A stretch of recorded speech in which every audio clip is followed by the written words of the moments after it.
脆網海鮮鍋貼，就睇個樣咧就好靚啊！你睇啲氣孔好均勻噶，大細好一致噶。呢個咧就係佢嘅明火明爐烤緊啲鴨啊，用嘅咧係果木烤，火勢好猛啊！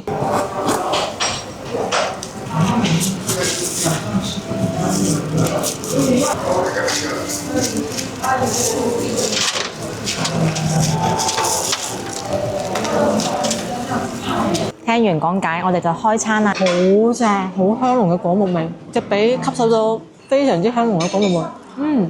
Hello， 大家好，我係毛毛啊。今日會去試一間烤鴨店，聽講咧係全廣州最好食嘅烤鴨啊。咁我哋就試一試出品點樣啦。Go！我哋又嚟到咗天河嘅獵德站 B 出口，沿住地下通道呢個方向一直行，我哋又係要去天匯廣場 IGC 啊！呢個商場實在有太多好嘢食啦，出品好，而且大部分都係用明火嘅。好，我哋就搭上呢部扶手電梯，加快速度前進啦。有好多觀眾呢誤以為商場就唔可以用明火，可以睇下呢期影片嘅。其實商場裡面呢用唔用到明火，係睇老闆捨唔捨得俾錢啊。捨得呢就地下商場都可以，唔捨得呢就路邊都要用電磁爐。天匯廣場 IGC 咧有咁多嘢食，咁今期咧就介紹一下，方便大家嚟天河揾嘢食啊！先介紹一下附近嘅景點啦。天匯廣場嘅對面咧就係獵德村啦，係廣州第一嘅土豪村啊，起到好靚㗎。特別係端午可以過嚟睇下爬龍舟、食龍船飯。逛完獵德村就可以過嚟天匯廣場食嘢啦。蘋果開售，呢間蘋果店超多人，人山人海，捱住都入去，仲有好多黃牛喺門口度收添啊！天匯廣場 B 一層嘅翠華餐廳咧都唔錯㗎，係我最中意食嘅茶餐廳，菠蘿油好正㗎。如果食新鮮出爐嘅麵包套餐，性價比超高啊，人均30蚊食到飽啊！5樓嘅慶春撲門咧係一間好正嘅素菜餐廳啊！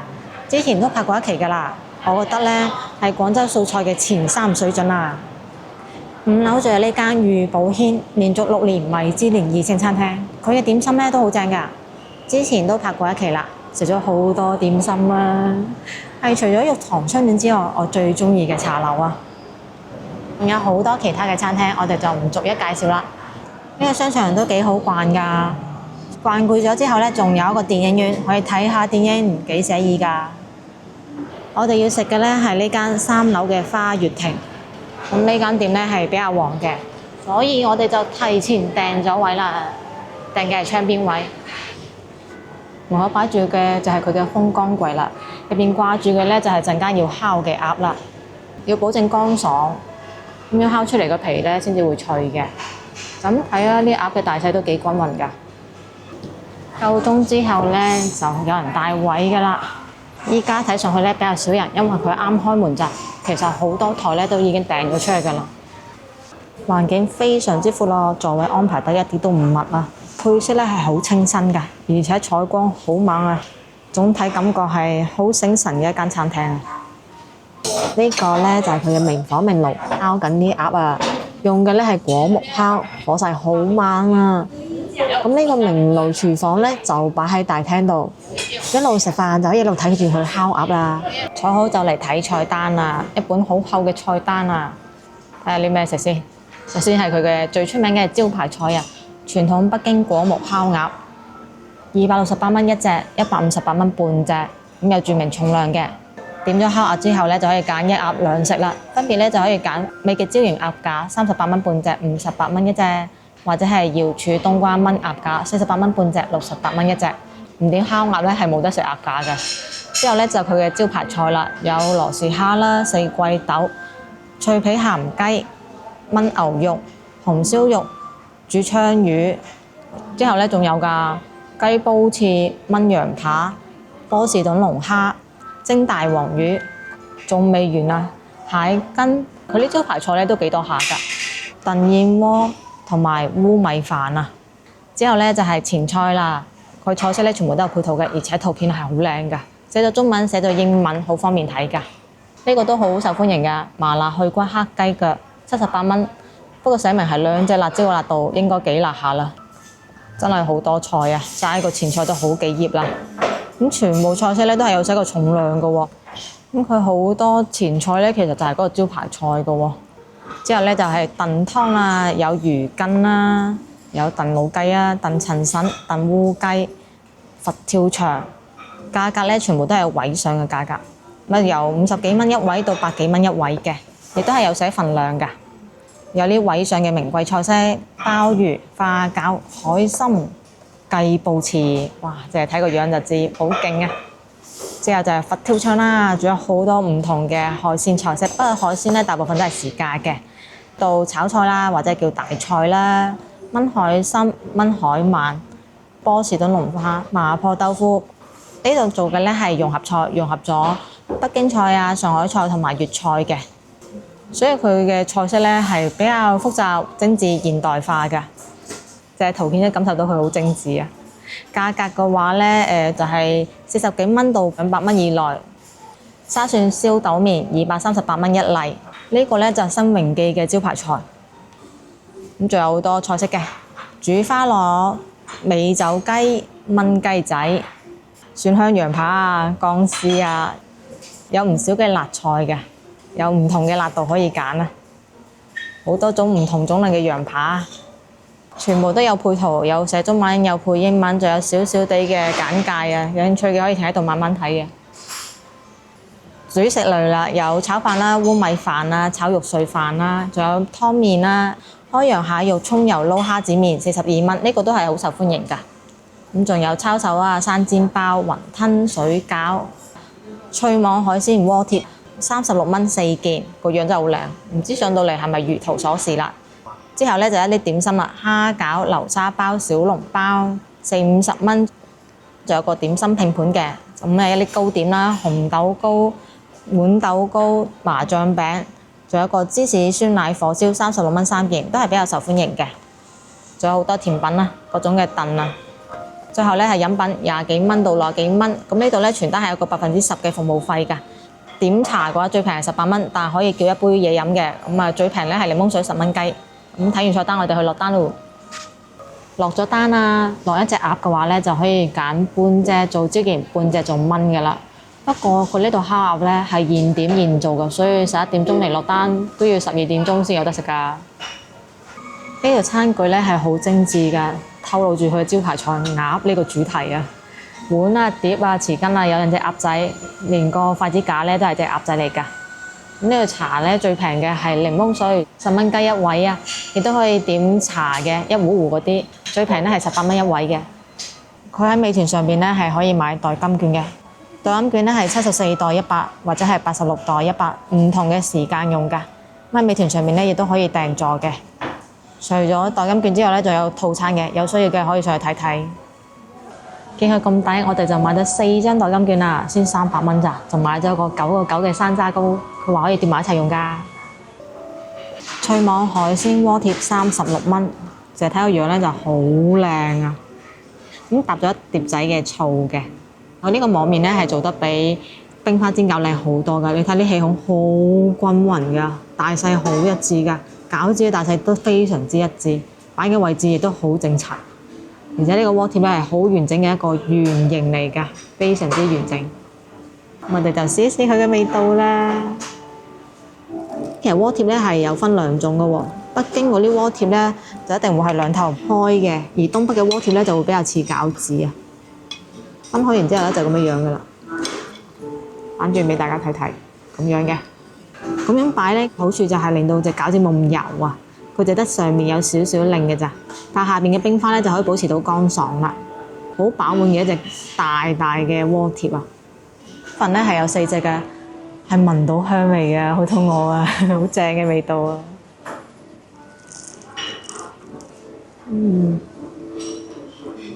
非常多汁，一口爆汁啊，好正！入邊個餡好靚。嗰肉香味係完全散發到出嚟嘅，好靚嘅肉味啊，好好食啊！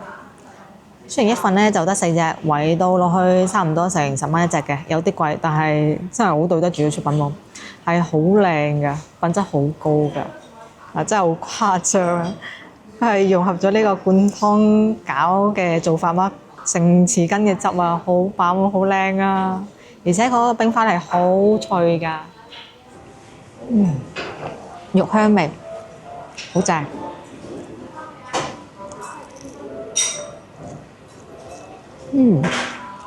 個冰花真係好脆，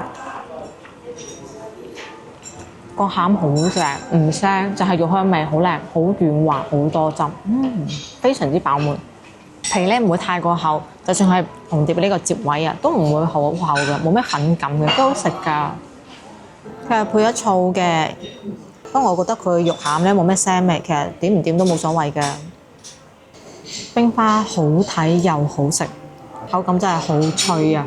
而且可以避免到鍋貼過油，呢個做法咧係好正㗎，就係有啲麻煩咯，所以冇幾多間鋪頭咧係會整呢種冰花嘅。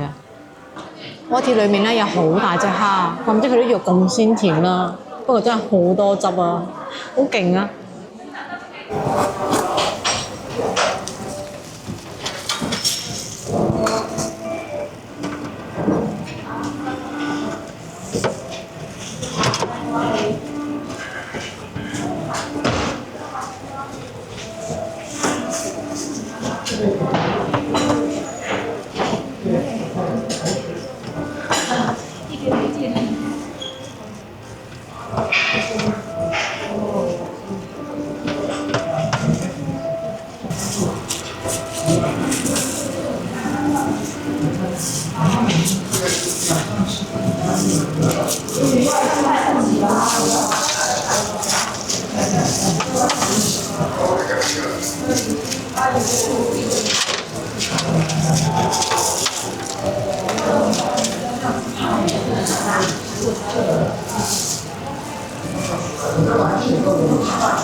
这里是甜面酱，然后它上面有花生酱加芝麻酱。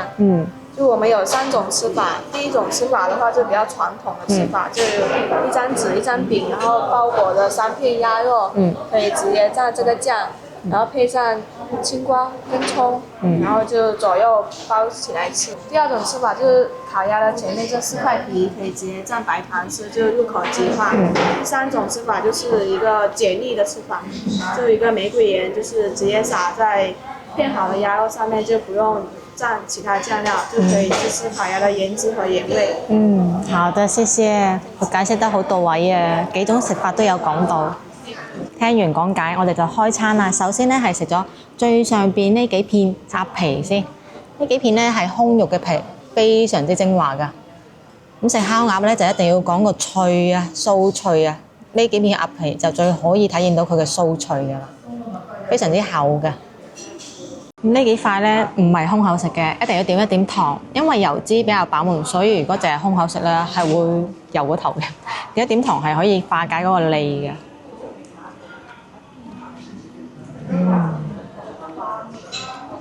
肉香、油脂香，加埋尾調嘅甜，化解完之後就會覺得好舒服、好正。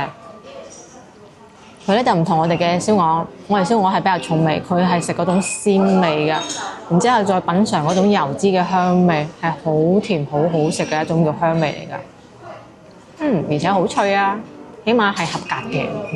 繼續先埋落去睇啲肉靚唔靚啊！食北京烤鴨咧，主要係食佢啲皮啊，佢啲皮好厚㗎，食落去咧係會有爆油脂嘅感覺㗎，就好似我哋傳統嗰啲燒鵝一樣，係好香好好食㗎。炸林試一試佢嘅麵餅啦，咁每一層咧都有層紙嚟，費事佢黐埋一齊嘅。搣完之後就睇一睇呢個麵餅嘅質量啦。熱手啊，非常之柔軟，而且咧係唔黐嘅。食法咧就一係就鋪喺隻碟度，一係咧就鋪喺手掌度。攞好面皮之後咧，就開始夾肉啦。夾啲肉，點少少嘅甜麵醬，掃勻佢，擺好之後咧，再加多塊。今次咧就唔係點甜麵醬啦，點少少嘅糖，再加塊，點埋佢少少嘅蒜蓉，呢個比例仲未夠嘅。之後加啲葱，一啲嘅黃瓜、解梨，咁樣包，咁樣包，咁樣就唔會漏出嚟咯。之後就可以開始食啦。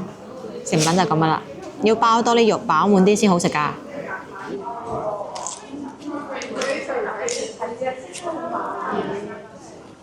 肉質飽滿，皮夠脆夠甘香。不過皮咧，呢個麵皮啊，始終都係偏硬咗少少。佢唔容易爛係好，但係太硬嘅話就會影響口感。仲要包更加多嘅肉，呢個咧就做得唔夠北京好。基本上北京咧稍為有少少名氣嘅烤鴨店咧，我都試過㗎啦。有一兩間咧係我心頭好，咁呢間咧就據傳係廣州最好食嘅。試一試有冇我心頭好嘅水準啦。我覺得係有少少差距嘅，因為佢麵皮做得唔夠好。我當然食烤鴨嘅話唔一定要用麵皮包嘅，你簡單啲攞筷子夾住幾種配料一齊食都有效果嘅。但係咁既然俾得我做唔到完美，就係佢嘅錯㗎啦。話晒唔係好平嘅店啊嘛，梗係要高標準要求佢㗎啦。佢呢個醬咧好靚㗎，下邊黑色嘅咧係甜麵醬，上面淺色啲嘅咧就係花生醬同埋芝麻醬，同傳統嘅淨係得甜麵醬嘅唔同咯。係時候試一試鴨髀啦，鴨髀咧因為脂肪層比較少啊，所以咧係唔夠味㗎。建議咧就加個鹽啦，呢度配嘅咧係玫瑰鹽啊，電動嘅。嗱呢度咧有個掣嘅，撳一撳就出嚟㗎啦，撳得越耐就越多㗎啦。4隻髀喺齊度㗎啦，我食隻大髀先。開餐應該我打人最細嘅一隻髀啦，哇！真係鴨嚟嘅。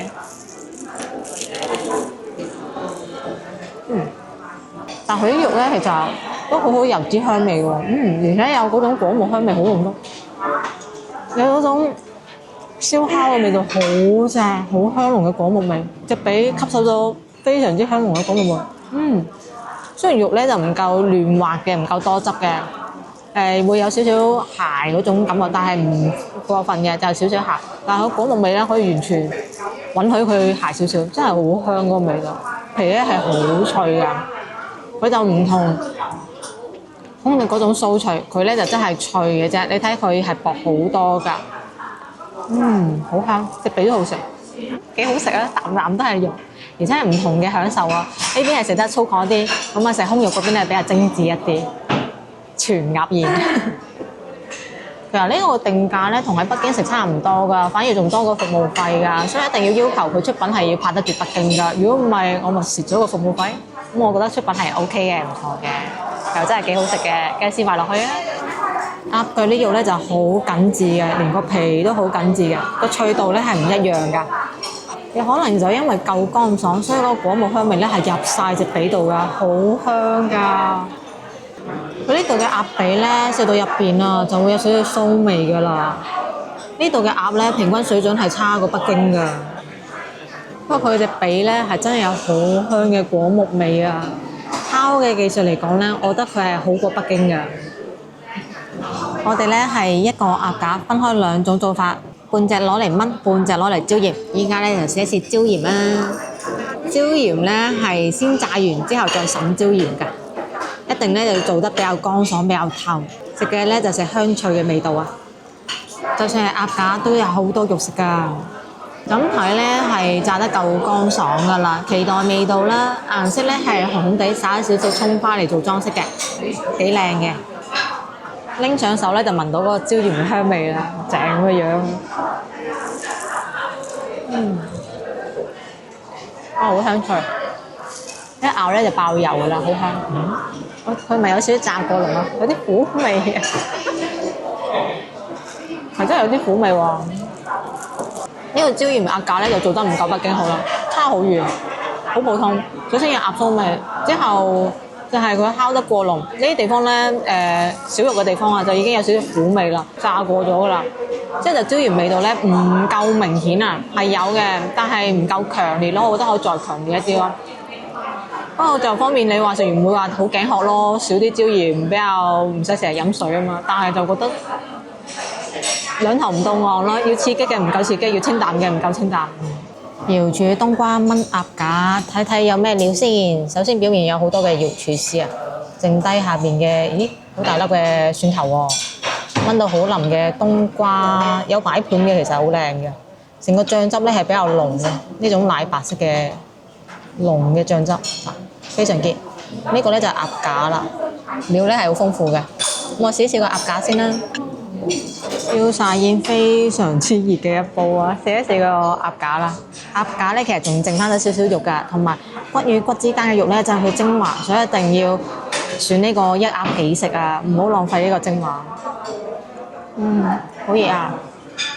好甘香。佢嗰個醬調得好好啊，好突顯到個肉香味啊。炆完之後咧，呢鴨架上嘅肉咧係會有少少韌性㗎，比較有咬口嘅。但係有好香嘅瑤柱味道，好食，個味好吸引啊，好正啊！收晒呢個精華嘅冬瓜會係咩味嘅咧？但係真係好熱啊！冬瓜就有少少爽嘅喎，我以為會吸收晒精華啫喎，其實佢唔係好吸收晒精華喎，佢係保持咗冬瓜嗰種脆嘅口感啦，然之後冬瓜嘅味道啦，好水潤，好解膩。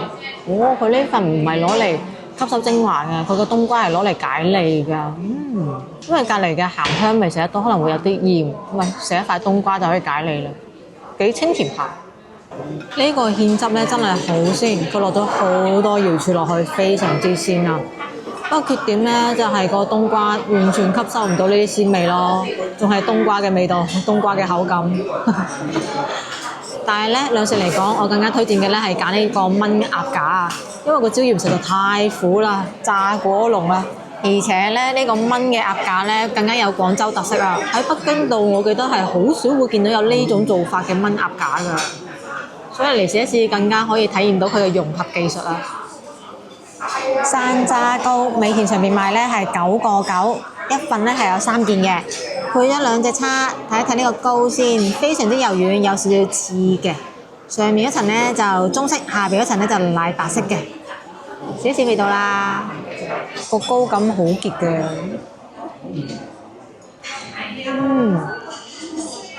哇，一咬就開，而且已經有啲溶啊爛啊，上面嗰個山楂咧係有山楂顆粒㗎，好香山楂味。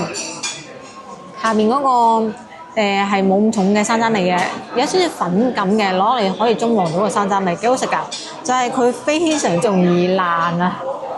佢上面呢個咧其實真係山楂醬嚟㗎，冇咩科技感嘅，就係攞山楂打出嚟嘅醬啊，個味道好濃郁㗎，唔會太過甜，就係酸酸甜甜嘅味道，好開胃嘅。而下邊嗰個咧就唔係椰汁糕嚟嘅，係真係糕嚟㗎，實實地咁樣，係攞嚟支撐個山楂糕㗎。佢本身咧係冇咩味道㗎，上面嘅山楂醬咧係冇咩科技感㗎。依家12點鐘就已經坐滿晒人啦，呢間店好受歡迎啊！嚟食嘅話咧，建議訂位啊，避免排隊啊。食飽飽就埋單啦，一共咧係食咗461蚊嘅嘢嘅，最後實付咧係使咗357蚊嘅咋，都幾抵食啊，好飽啊！花月亭嘅烤鴨咧，我覺得對比北京嚟講，只不過係中等水平嘅咋。不過我哋要求咧就比較高嘅，因為我哋就算喺北京度食大董咧，都係批評為主嘅。花月亭嘅烤鴨咧，問題係佢選材唔係太好啊，有少少臊味啊。仲有咧就係佢個配料太少啦，就得2種。如果好似北京咁樣有6種以上咧，味道會更加有層次㗎。但係佢都有個優點嘅，就係果木味會濃好多啊。咁除咗烤鴨之外咧，今次仲試咗個椒鹽鴨架同埋個炆鴨架。椒鹽鴨架嘅話咧就做得比較差啦，炸過龍，苦味好明顯啊。但係個燜鴨架咧就幾好啊，同粵菜融合得幾好，味道好鮮好食，而且我記得咧喺北京度好少見到呢款做法嘅。咁除咗鴨之外咧，仲食咗個鍋貼同埋甜品。先講個鍋貼啦，鍋貼咧夠脆，肉汁又飽滿，好食㗎。做嘅咧係精緻嘅冰花煎餃啊！如果想試一試平民嘅冰花煎餃咧，就可以試一試成成㗎啦，出品都幾好㗎，幾好食。雖然就比唔上呢個精緻版咁好睇。咁至於個甜品咧都好食嘅，幾原汁原味，冇咩科技感。咁今期影片咧就到呢度啦。中意我嘅影片，想食地道粵菜嘅就記得關注我頻道啦，點個 like 啊，分享俾身邊嘅朋友仔。下期見啦，拜拜。